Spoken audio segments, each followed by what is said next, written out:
to go over some basic search things that I found when I went to iTech.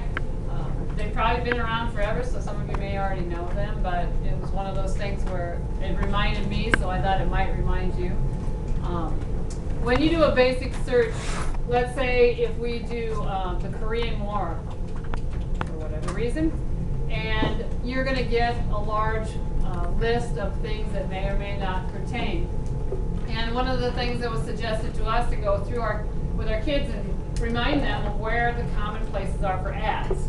That's the first thing, because they don't realize that the top thing isn't the first best choice. So the fact that ads are usually, and I can't see it on mine, but usually within the first 3 to 4 links are ads, and they're usually kind of have a gray or pink or orange color behind them. And then the other thing they usually have is along the right-hand side, and this one doesn't seem to have any of those.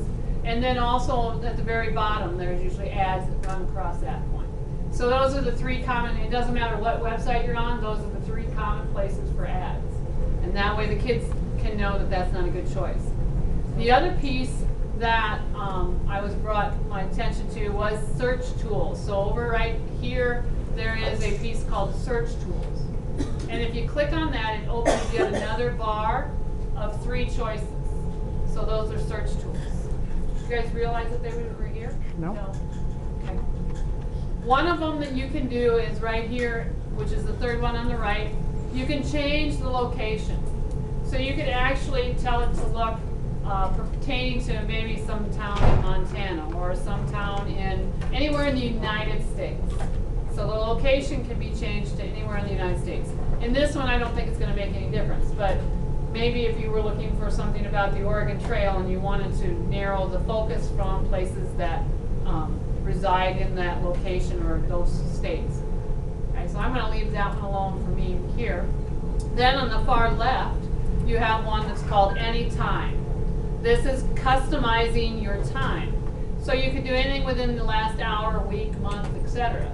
Now the thing that was presented there is they were talking about, do we realize how fast information changes? And so the discussion went around how quickly or how much of what you know right now changes and how fast it changes. The current change is every 18 months. Half of what you know has been changed or altered. So you think about that. Half of what you know in 18 months is different. So that was pretty scary to me. So they're saying when you search, anything past 3 years is getting to be old information and maybe not accurate. So the suggestion was to customize your range. So we go down here to customize range, and you have the ability to put in dates and years. So in this case, I'm going to go not necessarily with the last 3 years, which I normally do with my kids. I go 2010 to 2013, so we get 3 years of information. But with the Korean War, I'm going to do it one of the years, and if I remember right, 1953. Anybody know any different history teachers? All right, I'm going to do from 1953 to 1953. Now you could do a month and a year, so you don't have to just do years. But I'm going to say within that year. So it has narrowed my search to 3 articles that happened within that time frame or that's talking about that time frame. So that didn't seem like much help, but what I caught for exciting information is up here where it says web, images, maps, shopping, and news. If I clicked on news, it actually gave me newspapers from the year 1953. So if I click on one of these and I max out, this is actual newspapers, primary sources, which to me was a whole lot different than just getting an article from wherever, whenever on this. And they could actually search back through these because these are PDFs, so you could actually look through some of the other things that are on the newspaper.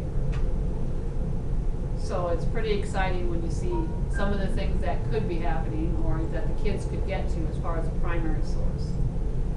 Okay, let's try a different one. That one I thought was the most exciting, but let's just try global warming, or a different topic. And if I go to all news, oops, I don't want all news. I want to go back to my web. here's my advertising. See how it's colored? Maybe you can't tell on that one. So I know I don't want to use those. But if I go back up here to search tools, I can go to any time. I'm going to go to 2010, 2013. So I'm within 3 years. So hopefully fairly current. Hasn't changed a lot about global warming. And it changes a little bit of information.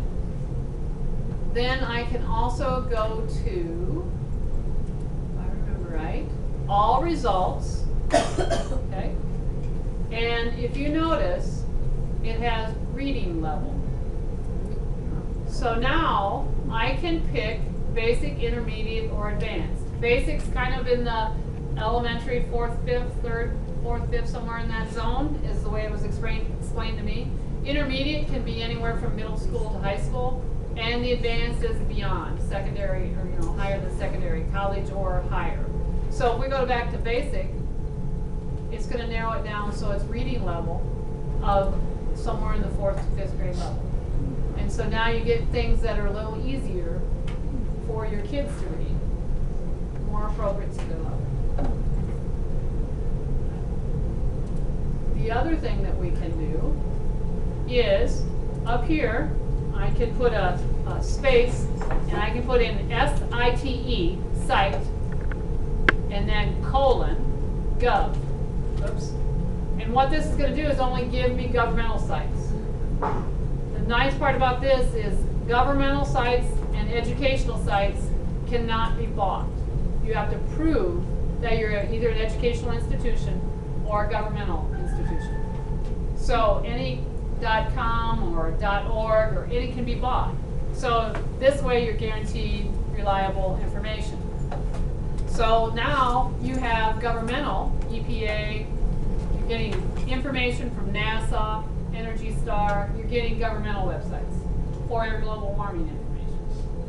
Okay. We can also go with, now this is going to take a guess here, let's put in .ca for Canada because they'd be farther north. And if I search, I'm going from, and I didn't get anything there, but I would be coming from a different country, Canada being a different country. So what I'm showing you there, and I'm not going to go through all of them, but there's a lot of different ways to filter specific. So if you wanted to do like the Vietnam War and you wanted to come from the Vietnam viewpoint, you can go in from educational viewpoint, or you can come from the governmental viewpoint. And that way they can get actual information from that country, or newspapers from that country, or websites that are based in that country. And there's a bunch more. I'll do a mini lesson on it so we can actually play with it and do some things. But I thought it was pretty exciting how quick and easy we can use search tools, get it to their reading level, get it to current, get it to a primary source, a lot of different things that way. So, on to tonight, then you have work time. Yes? What's the educational one? If the GOP is government, is educational? EDU. Now, there's the other, it can be EDU or it can be oops, helps if I type right. It can be AC for academic institution, because if you start doing foreign countries, they don't all have EDUs. So right here we have some like Harvard, University of Texas. If you did something about AC dot, let's try UK again, maybe there's something in UK. And we search, then we should get things that have to do with only United Kingdom websites. So you get a different perspective on their website. The other thing we can do, we know that the United States has .k12.ia.us or .k12.mt or whatever state you want in there. That will give you more specific based on that state. So if you were trying to pick something in the northern, like maybe Oregon or Washington, and see what they have versus somebody in Florida for global warming, I mean, you could do that too by typing in k12.ia or .fl or .us.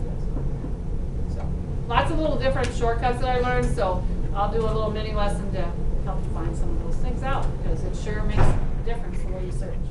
All right, for those of you that have finally got logged on, go to any browser of your choosing. We're working together. Type in this web address, googleaday.com, which will look like this up here. And then Do not click on the red box. Click right below it on basic game. Okay? This is a challenge for you. Stimulate your brain power.